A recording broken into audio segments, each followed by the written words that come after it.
Bismillahirrahmanirrahim.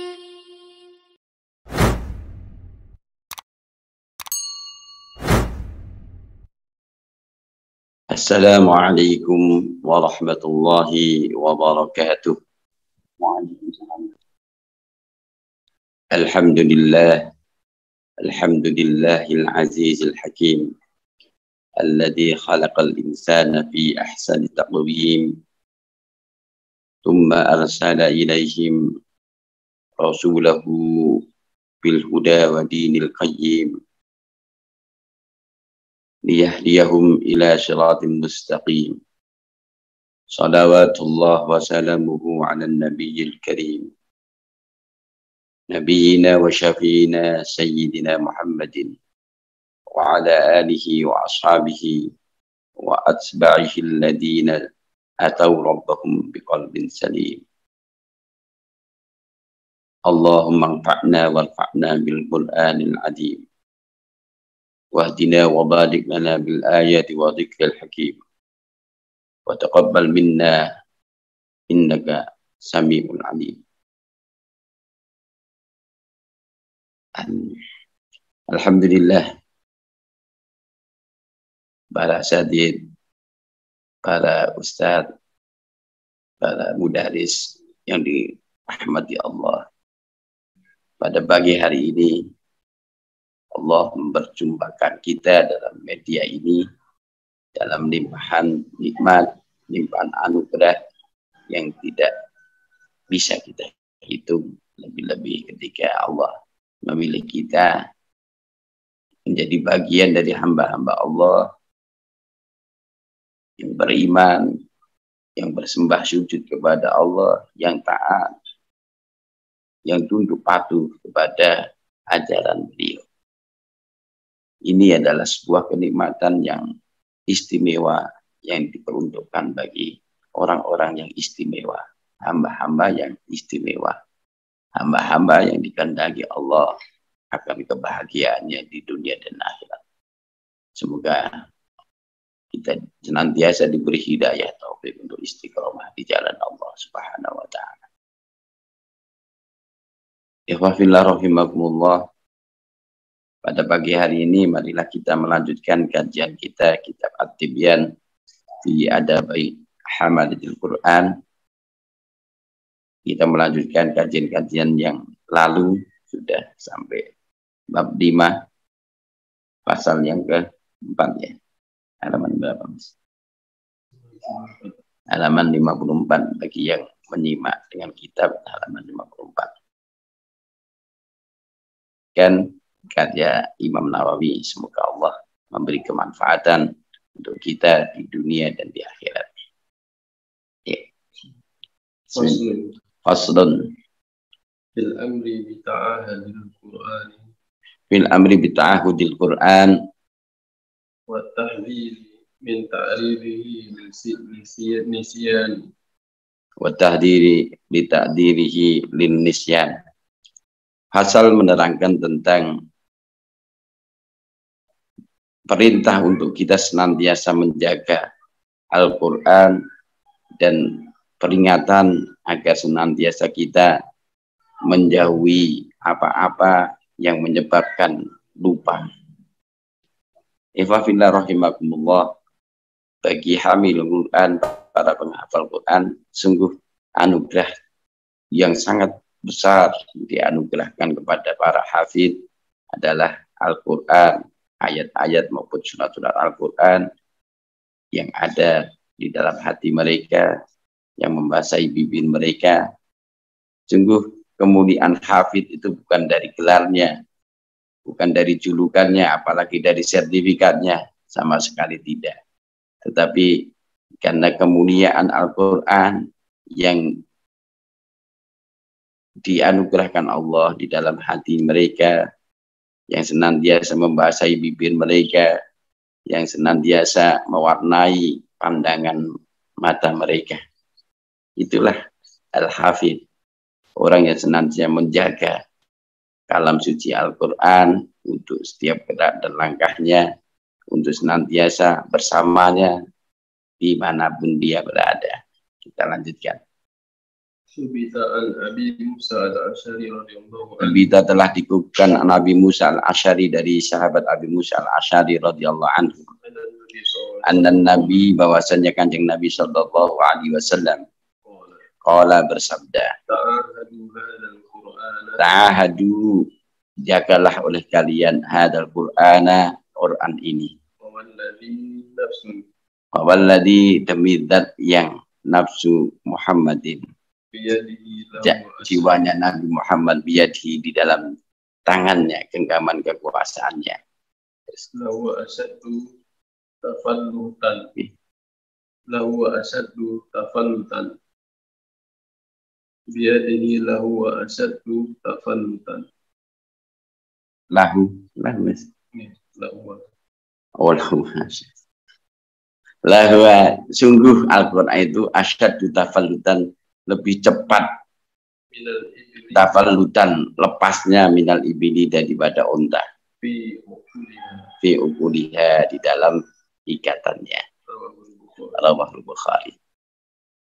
Abu Musa al-Asy'ari meriwayatkan bahwasanya baginda Rasul mengatakan, baginda bersabda, ta'ahadu jagalah oleh kalian hadal Quran ini. Wa walladzi nafsu Muhammadin biyadihi, demi Allah dat yang jiwa, yang nyawa Nabi Muhammad di tangannya. Bahwa maka Al-Quran itu asyaddu tafallutan, lebih cepat untuk lepas dari dada kita, melebihi minal ibil, dari unta, min ukulihi, dari ikatannya.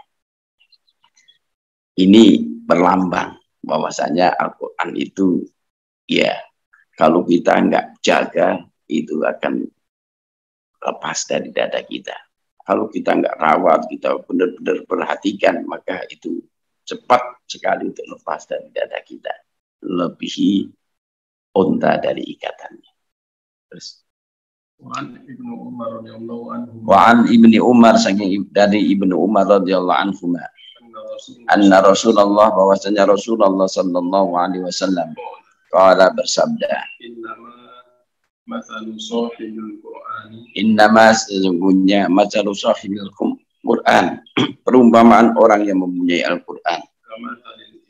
Kamathalil ibil, itu seperti unta al-mu'akkalah yang terikat. In ahada alaiha, apabila dia menjaga atasnya, amsakaha, maka menahannya. In atlaqaha, apabila dia melepaskannya, dahabat, maka unta itu akan pergi. Rawahul Bukhari wal Muslim. Di dalam riwayat yang lain diriwayatkan oleh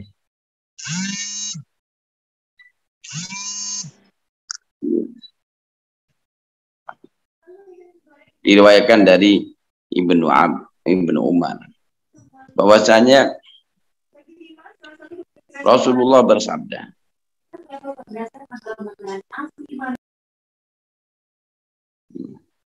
Rasulullah bersabda bahwasanya matalu sahibul Quran, perumpamaan orang-orang yang mempunyai Al-Quran itu seperti unta. Kalau unta itu diikat, maka masih amsakhat, unta itu akan tertahan di situ.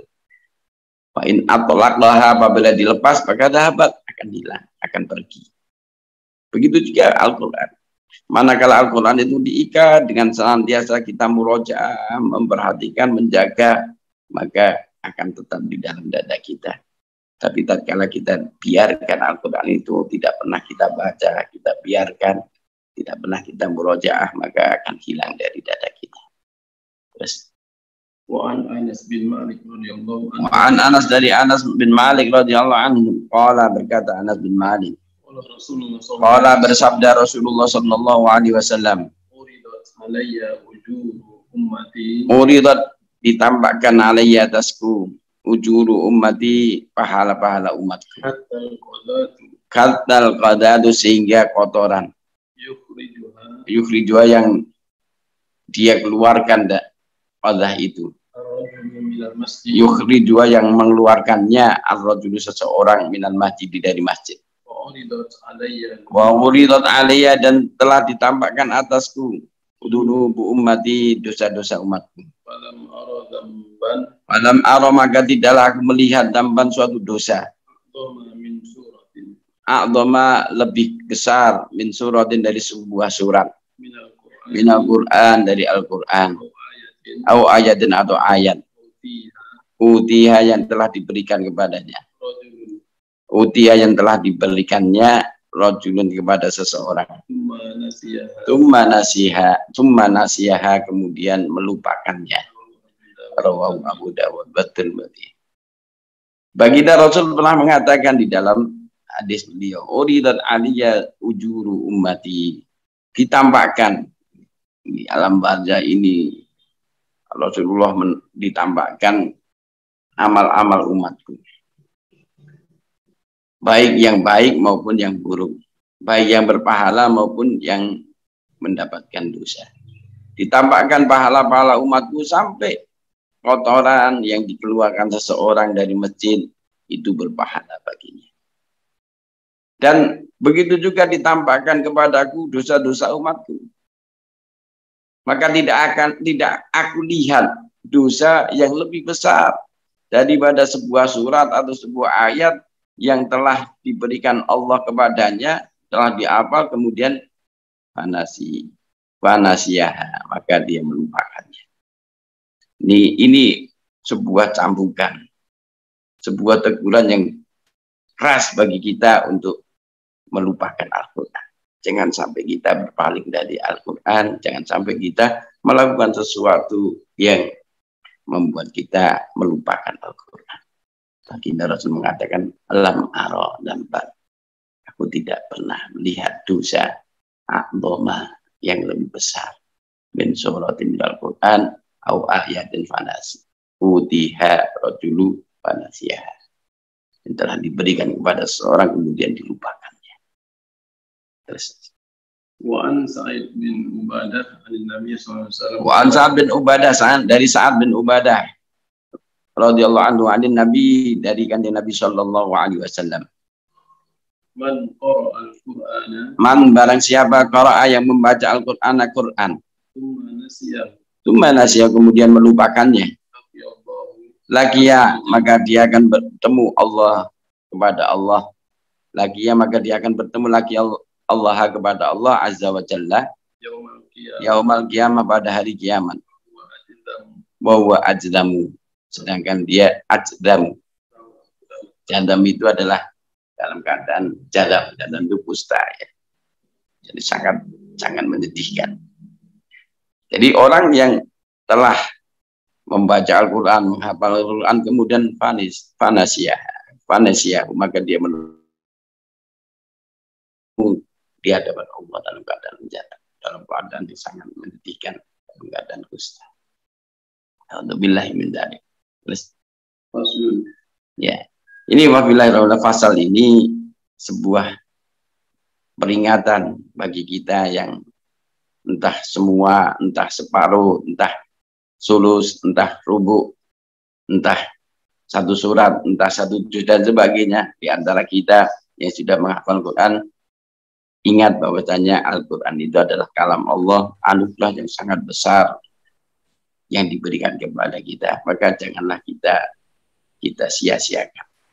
Ya, bagaimana kita menjaga anugerah itu sangat bergantung bagaimana apresiasi kita, bagaimana kita menilai anugerah Allah itu.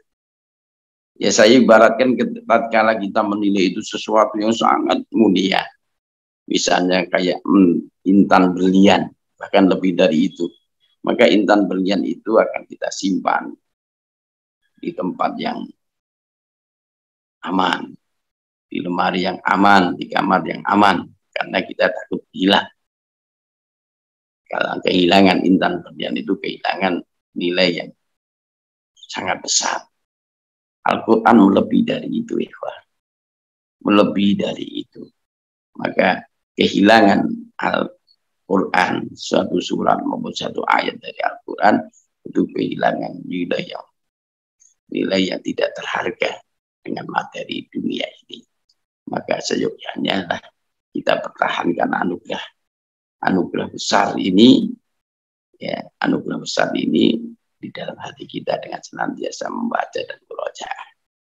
Jadi itu sangat bergantung pada takdim kita, ya, pengagungan kita terhadap Al-Quran, dan juga sangat bergantung kepada cinta kita terhadap Al-Quran. Orang yang mencintai sesuatu, maka dia benar-benar memelihara itu. Bahkan, ya, saya ibaratkan ada saudara itu cinta pada kucing, maka setiap hari, setiap saat dilihat kucing kesayangannya. Bahkan waktu pergi pun yang ditanyakan pertama kali adalah kucingnya. Al-Quran pun harusnya senantiasa begitu kita lihat siang, pagi, malam, ya. Kemudian senantiasa kita murojaah, jangan sampai hilang dari hati kita. Sungguh rahimahullah, kemuliaan orang-orang yang diberi Al-Quran itu bukan karena gelarnya, bukan sertifikat, bukan karena memang dadanya yang Al-Quran, hatinya yang mewadai Al-Quran. Maka apabila hatinya sudah lepas Al-Quran, maka itu tidak akan mulia lagi. Karena banyaknya dia membaca Al-Quran, maka kedekatan dia dengan Allah itu semakin dekat. Karena banyaknya penglihatan dia untuk melihat mushaf, maka itulah ibadah mata yang memuliakan mata dia. Maka janganlah kita ini abaikan. Sampai janganlah kita ini melupakan. Ya, lupa itu memang sifat manusia, makhluk khata' wan nisyan. Tetapi kalau kita berkegiatan terus melupakan Al-Quran, itulah yang diancam oleh baginda Rasul. Tidak aku lihat dosa yang lebih besar daripada orang yang melupakan Al-Quran. Artinya tidak peduli terhadap Al-Quran. Bahkan tidak murojaah. Bahkan dulunya hanya sekedar untuk mengejar target atau mengejar sebuah gelar atau syarat kelulusan. Maka rahimahullah, ketahuilah Al-Quran ini yang memuliakan kita. Kemuliaan Al-Quran manakala kita ini benar-benar yang mau membacanya, mau mempelajarinya, mau mengamalkan, dan sampai Al-Quran itu lepas dari hidup kita. Kita lanjutkan fasal berikutnya. Faslun. Fiman di dalam orang-orang, perkara tentang orang-orang nama anwirdi yang ketiduran atas wiridnya. An Umar bin Khattab dari sahabat Umar bin Khattab radhiyallahu anhu. Qala berkata, qala Rasulullah, dalam bersabda Rasulullah sallallahu alaihi wasallam, man barang siapa nama yang ketiduran an hizbi dari hizibnya, minal laili dari malam hari, au an syai'in ataupun dari sesuatu minum saking dari mereka, faqara'ahu maka dia membacanya, ma baina salatil fajr, di antara salat fajar wa salatil dhuhri dan salat duhur, kutiba maka ditulis lahu baginya, kan nama seperti halnya qara'ahu dia membacanya, minal laili di malam hari. Rawahu Muslim. Baginda Rasul mengatakan man nama an hizbi. Hizib itu adalah amaliyah yang senantiasa diistiqomahkan. Ifadillah rahimahullah. Amaliyah atau bacaan-bacaan, entah itu Quran, entah itu wirid-wirid atau dikir-dikir yang lain yang kita istiqomahkan, itu namanya wirid atau hizib. Maka sungguh amal yang sangat dicintai Allah adalah amal yang bisa istiqomah, bisa dawam. Ya, mendawamkan amaliyah itu bagian dari perintah agama, bagaimana kita mengistiqomahkan amaliyah kita. Tetapi karena manusia itu bukan robot, bukan mekanik yang bisa diatur gitu saja. Kita ini dalam kendali Allah, maka ada kalanya kita ini luput dari manajemen akal kita. Ada kalanya kita ini ketiduran, ada kalanya kita ini kelupaan, ada kalanya kita ini kecapean dan sebagainya. Maka manusia ini pasti ada saat-saat itu. Maka baginda Rasul mengatakan, manakala orang itu nama hizbi, ketiduran dari hizibnya, atau sebagian, atau enggak ketiduran semuanya, karena waktunya ya sebagian bisa dibaca, maka apabila dia ketiduran itu dia baca bainal fajri, baina sholatil fajri wal sholatil duhur, di antara sholat subuh dan sholat duhur, atau di waktu duha, maka faka'annama qara'ahu bil-lail. Maka dia seperti membacanya di malam hari. Kita pernah membaca tentang pasal yang dulu bahwasanya membaca di malam hari itu lebih afdal, lebih mulia, lebih bisa meresapi, dan lebih bisa kita menghayati ayat-ayat Quran. Manakala kita ini ketiduran, maka kita qadha lah, kita bayar dengan dibaca di waktu duha. Ini bagian dari bagaimana kita mendapatkan amaliyah yang senantiasa kita lakukan.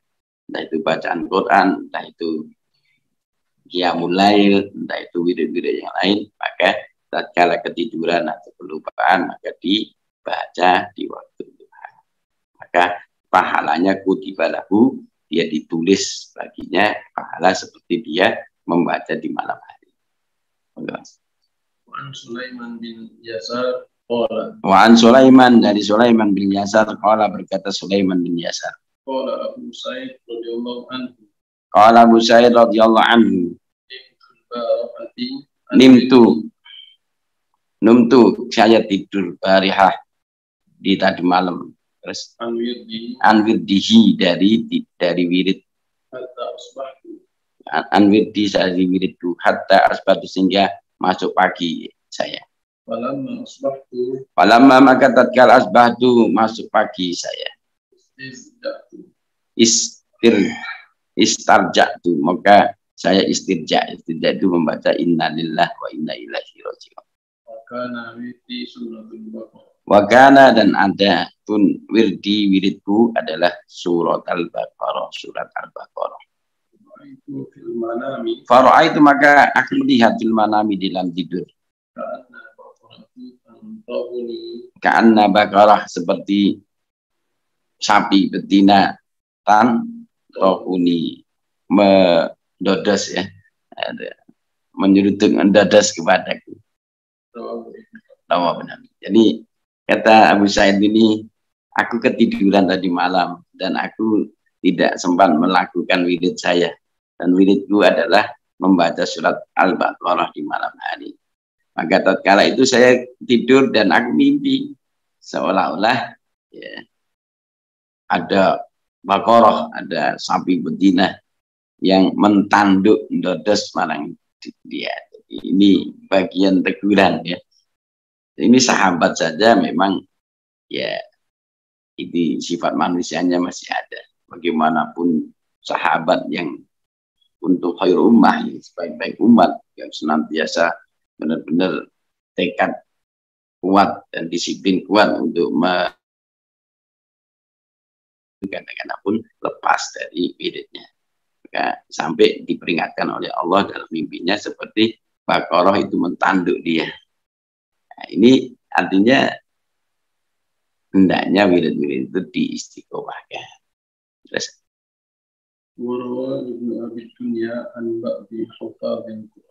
Barawa dan meriwayatkan Ibnu Abi Dunya an ba'di hufadzil Quran, dari sebagian para penghafal Quran.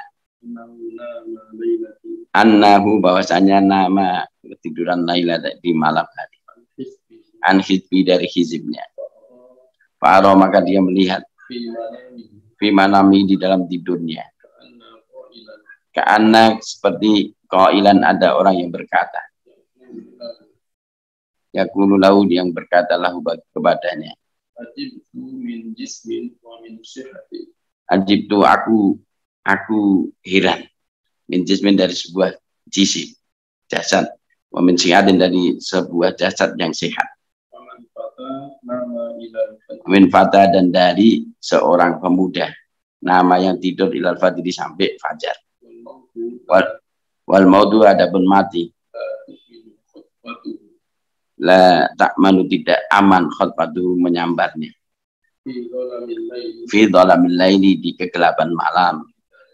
Ila jasri, tatkala telah berjalan. Sambung. Ya. Ini bab 5 sudah selesai. Artinya tatkala kita ini mendawamkan sebuah wirid atau bacaan atau hizib di malam hari, ketemuan Allah ya mengistirahatkan kita dengan ketiduran atau kelupaan atau yang lain, maka kita bisa melakukan di bainal fajri wa dhuhri. Pesan yang diingatkan kepada kita bahwasanya sungguh ya yang paling dicintai amal alhamdulillah, yang paling dicintai Allah itu adwamuha, yang paling dawam, dan qalla walaupun sedikit. Yang paling dawam kita ini beramal itu yang paling dicintai. Tapi ya namanya manusia itu ya ada waktunya kita ini terpleset, tergelincir. Itu menunjukkan bahwasanya memang kita butuh pertolongan Allah. Bahwasanya kekuatan dan daya itu bukan milik kita, tapi semata-mata karena pertolongan Allah. Kita bisa berbuat kebaikan, bisa melazimkan amal kebaikan, itu semata-mata karena kekuatan yang diberikan Allah. Kita bisa lepas dari kemaksiatan itu pun juga karena haul dan daya yang diberikan oleh Allah. Maka kita serahkan la haula wala quwata illa billah. Manakala kita luput dari amaliyah wirid yang dawam kita, maka kita qadha sebagai bentuk penyesalan kita untuk membayar ya keteledoran kita atau keluputan kita. Kita qadha di bainal fajri wa dhuhr, di antara waktu subuh dan zuhur. Kalau itu pun tidak bisa, misalnya itu dalam keadaan kerja dan sebagainya, maka di waktu yang memungkinkan. Di waktu yang memungkinkan. Walhasil, terutama dalam hal membaca Al-Quran, ketika kita punya wirid setiap hari harus ya murojaah 2 juz atau 3 juz, maka diupayakan kedisiplinan kita, komitmen kita untuk kita membaca. Kalau disebut bagus-bagusnya di malam hari, tapi kalau kita luput dari situ, maka kita bisa melakukan di waktu-waktu yang lain yang memungkinkan, yang kita bisa mengkotornya. Ya wabillahi, 2 pasal ini pagi hari ini kita bahas. Kita nanti masuk kepada bab yang ke-6. Intinya saya mengingatkan pada diri saya pribadi dan semua para asatidz, para mudaris untuk senantiasa marilah kita ini ya muasyasah hidup dengan Al-Quran. Kita benar-benar takdim, mengagungkan kalam Allah. Kita mencintai Al-Quran, kita mengagungkan Al-Quran. Dan manakala Allah sudah menganugerahkan Al-Quran, satu surat atau satu ayat, atau satu juz, atau satu yang dianugerahkan kepada kita, maka kita harus benar-benar mensyukuri kenikmatan luar biasa ini. Dengan cara apa? Mempertahankan, jangan sampai kenikmatan itu lepas dari kita. Caranya adalah bagaimana kita senantiasa disiplin murojaah, disiplin melakukan wirid-wirid atau bacaan-bacaan yang harus kita lakukan di setiap saat kita, agar Al-Quran yang ada di dalam dada kita tidak lepas. Ini saja untuk pagi hari ini, pasal yang kita baca. Semoga Allah memberi kemanfaatan, semoga Allah memberi hidayah taufik untuk kita bisa istiqomah dalam amaliyah kebaikan kita. Semoga Allah mantapkan hati kita dalam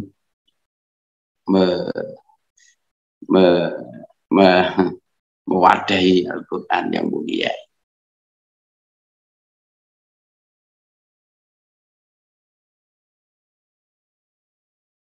Tentang bagaimana sebaiknya kita membaca Al-Quran. Dulu kita sudah membahas bagaimana tertibnya para ulama salafus saleh mentartibkan membaca Al-Quran dalam setiap minggu khotam. Ada yang 10 hari khotam, ada 20 hari khotam. Itu manakala kita punya tertib begitu, tertib Quran, maka itu afdol, bahwa afdol. Tetapi manakala kita ini tidak tertib, artinya tidak punya kedawaman untuk mengkhatamkan Quran atau yang lain, maka faqra'u ma tayassara minal Quran, bacalah yang paling mudah dari Al-Quran. Misalnya kita tahajud mungkin cuma setengah jam menjelang subuh, maka kita baca ayat-ayat yang mungkin yang sangat mendasar di dalam hati kita. Tapi tertib itu lebih afdol. Sedangkan anjuran sahib panjenengan tentang membaca Al-Quran, buka saja Al-Quran kemudian baca di situ, itu mungkin ada kalanya memang ada orang salafus soleh itu bermunajat kepada Allah untuk mendapatkan pelajaran harian, pelajaran setiap saat itu dengan membuka Al-Quran. Jadi ada kita bisa lihat di beberapa riwayat para salafus soleh kalau pagi kali ini itu membuka Al-Quran, memohon petunjuk pelajaran apa yang didapat pada hari ini, itu baca Al-Quran. Nah ini cuma temporer, tetapi yang afdol ketika kita punya tertib Al-Quran, kita baca secara tertib ya. Di dalam sholat itu lebih utama, walaupun tidak hafal, dengan membaca mushaf pun lebih utama. Jadi di dalam sholat lebih utama. Saya pernah sampaikan dari Sayyidina Ali, itu orang yang membaca Quran di waktu sholat dalam keadaan berdiri, setiap huruf niku biatu 100 kebaikan. Kalau dalam keadaan duduk 50. Kalau dalam suci 25. Kalau dalam keadaan tidak suci itu umum. Jadi bi asli hasanah ya, 10 kebaikan setiap huruf. Berhasil, haruslah saya menganjurkan ada tertibnya. Mungkin kalau panjenengan kepingin mendapatkan pelajaran harian dari Allah, membuka Al-Quran dan membaca, itu pun juga baik. Tapi harus ada tertibnya supaya kita ini punya tartibul Quran sebagai afdhalul dzikir, sebagai baik-baik dzikir yang kita lantunkan itu adalah membaca Al-Quran. Syukur kalau kita bisa setiap minggu sekali khotam atau setiap bulan sekali khotam dalam qiyamul lail, itu sangat utama. Wallahu a'lam bishawab. Boleh. Jadi kita membaca Al-Quran dengan mushaf di sholat boleh. Saya anjurkan di sholat-sholat sunnah kalau kita nggak hafal, baik pakai mushaf, pakai pegang tangan, ataupun mungkin pakai LCD dan sebagainya, yang bisa remote, itu boleh. Tapi saya menganjurkan kalau sholat wajib, ya sholat walaupun itu boleh, tetapi alangkah baiknya karena kita dituntut untuk qanitin dalam keadaan tunduk, ya, di dalam keadaan tunduk khusyuk, maka di sholat wajib saya menganjurkan bacalah yang hafal. Tetapi dalam sholat sunnah, entah yang mulai atau apapun, kalau kita tidak hafal, maka boleh bin nador dengan membawa mushaf atau melihat mushaf di LCD ataupun di layar, atau boleh. Wallahu a'lam bishawab. Tidak ada riwayah yang mengkhususkan begitu. Jadi yang para salafus saleh itu mengatakan ya lebih baik ya qiyamul lail itu bisa tertib ya. Tapi kalau kita ini mau mengkhususkan, itu namanya wirid ya. Kita wirid punya wirid tertentu, kita mengkhususkan Al-Baqarah. Nah, seperti ini tadi, itu bagian khusus ya seseorang, itu tidak bisa difatahkan kepada orang lain. Jadi kita punya wirid muzammil dalam setiap tahajud boleh-boleh saja, tetapi tidak ada nas yang mengkhususkan itu. Tapi kalau panjenengan punya wirid surat Al-Muzammil, itu bagi saja diistiqomahkan. Bahkan ada orang punya wirid qul huwallahu ahad, hafalnya begitu, itu sangat bagus karena ya diriwayatkan Allah mencintai itu, bagaimana dia mencintai Al-Qur'an. Artinya wirid itu adalah amal yang baik yang kita istiqomahkan. Ini sifatnya seperti pribadi begitu ya. Muzammil seperti ini tadi yang kita baca, beliau punya wirid surat Al-Baqarah, setiap malam baca surat Al-Baqarah. Yang ini tidak ada ketentuan begitu, tetapi beliau mengkomitkan, mendisiplinkan diri untuk berwirid surat Al-Baqarah. Maka tatkala itu didawamkan, itu afdal. Wallahu a'lam bishawab. Di dalam hal ini memang ikhtilaf para ulama.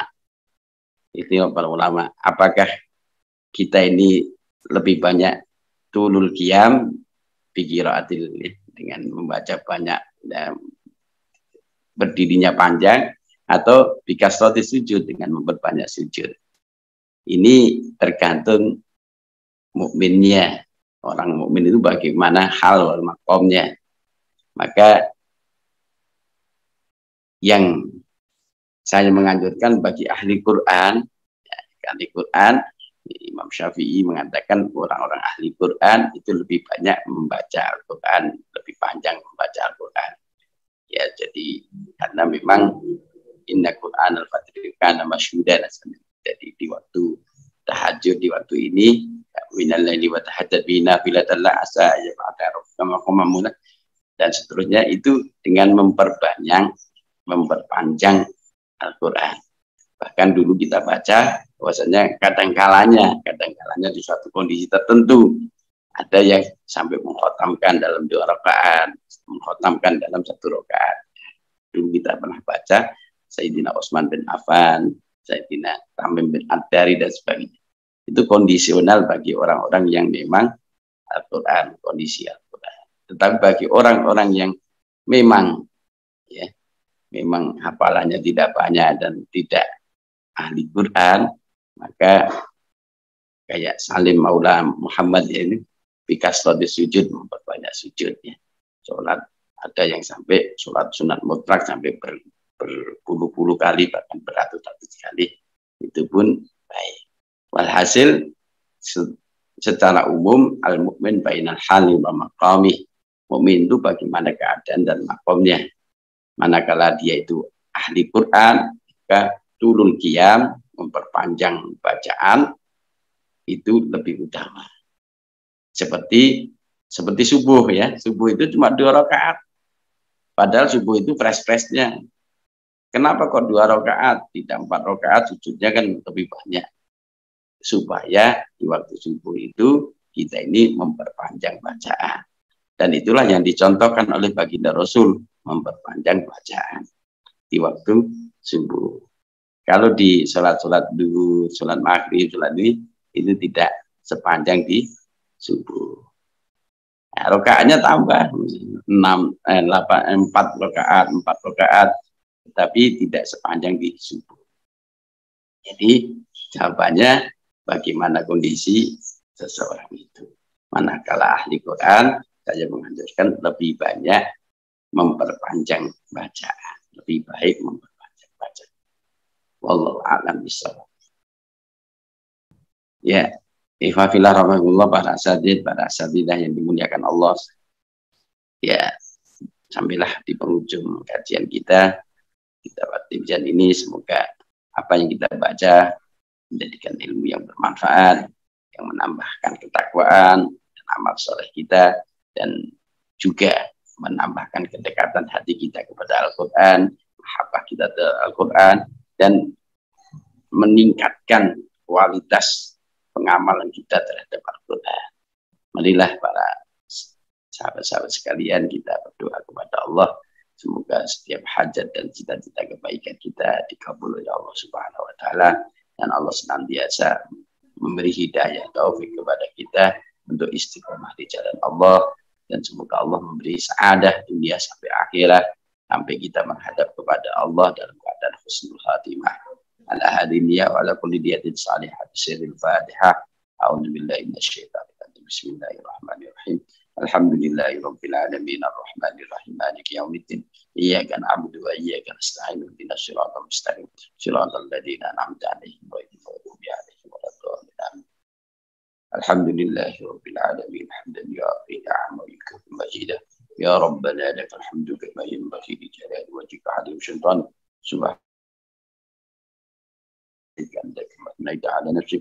اللهم صل وسلم على سيدنا محمد الفاتح لما هو الحادي المسلم ناشر الحق بالحق والهدي إلى صراطك المستقيم بعد الحق قد ومن الهدم. اللهم اغفر لنا ذنوبنا ولوالدينا والمعلمين والمشايخين والمسلمين والمسلمات والمؤمنين والمؤمنات الأحياء والأموات. اللهم يا الله إنا نسألك العفو والعافية والمعافاة الدائمة في الدين والدنيا والآخرة. اللهم إنا نسألك الهدى والتقى والعفو والغنى. اللهم جبلنا بالعافية والسلامة، حققنا بالتقوى والاستقامة من المجيبة الندامة. يا ذا الجلال والإكرام والعزة التي لا ترم. نسألك يا الله يا رحمن بجلالك ونور وجهك أن تلزم قلوبنا حفظ كتابك كما علمتنا، وأن نتلوه على النحو الذي يرضيك عنه، وأن تنور بكتابك أبصارنا وتطلق به ألسنتنا، وتفرج به عن قلوبنا، وتشرح به صدورنا، وتستعمل به أجسادنا يا أرحم الراحمين. اللهم يا الله، اللهم ارحمنا بالقرآن واجعله لنا إماما ونورا وهدى ورحمة. اللهم ذكرنا منه ما نسينا، علمنا منه ما جهلنا، وارزقنا تلاوته آناء الليل وأطراف النهار، واجعله لنا حجة يا أرحم الراحمين. اللهم اجعل القرآن عظيم رضيع قلوبنا ونور صدورنا وجلاء أحزاننا وذهب همومنا قائدنا وسائقنا جنة النعيم. اللهم اجعلنا وأولادنا وذريتنا تلاميذنا وجماعتنا من أهل القرآن وأهل التقوى والخير ولد الجنة ومن أهل الشيطان. ربنا آتنا من لدنك رحمة وهيئ لنا من أمرنا رشدا. اللهم يا الله أحسن عاقبتنا في الأمور كلها وآتنا من حج الدنيا وعذاب الآخرة. يا حي يا قيوم، يا حي يا قيوم، برحمتك نستغيث ومن عذابك نستجير. أصلح لنا شأننا كله ولا تكلنا أنفسنا طرفة عين. ربنا آتنا في الدنيا حسنة وفي الآخرة حسنة وقنا عذاب النار. وصلى الله على سيدنا محمد وعلى آله وصحبه وبارك وسلم. سبحان ربك رب العزة عما يصفون وسلام على المرسلين الحمد لله رب العالمين. Demikian kajian pagi hari ini, kurang lebihnya saya mohon maaf. Semoga Allah senantiasa memberkahi hidup dan penghidupan kita, dan senantiasa kita diberi hidayah taufik untuk istiqamah di jalan Allah. Wabillahi taufiq. Assalamualaikum warahmatullahi wabarakatuh.